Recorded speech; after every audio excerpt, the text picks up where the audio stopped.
Ingredients: almond flour, 1/2 cup oats flour, 1/2 cup whole wheat flour, add a 1/4 cup dates, pitted, 1 cup, soaked in warm water for 10 to 15 minutes, grated carrots, 1 cup, about 2 medium carrots, chia seeds, 2 tablespoons plus 5 tablespoons water, egg replacement, milk, 1/2 cup, dairy or plant-based, baking powder, 1 teaspoon baking soda, 1/4 teaspoon vanilla extract, 1 teaspoon coconut oil or melted butter, 1/4 cup cinnamon, 1 teaspoon nutmeg, 1/4 teaspoon salt, a pinch chopped walnuts or raisins, 1/4 cup, optional. Instructions: prepare the chia seeds. In a small bowl, combine 2 tablespoons of chia seeds with 5 tablespoons of water.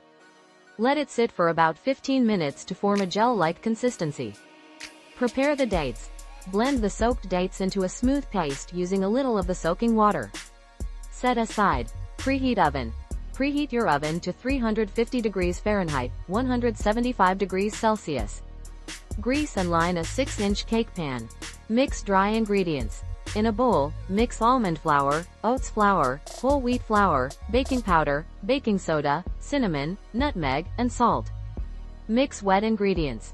In another bowl, whisk together the chia seed mixture, date paste, milk, vanilla extract, and coconut oil or melted butter. Combine wet and dry ingredients.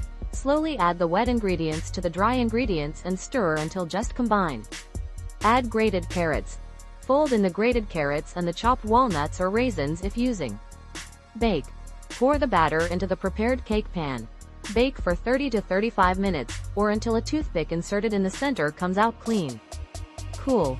Allow the cake to cool in the pan for 10 minutes, then transfer it to a cooling rack to cool completely.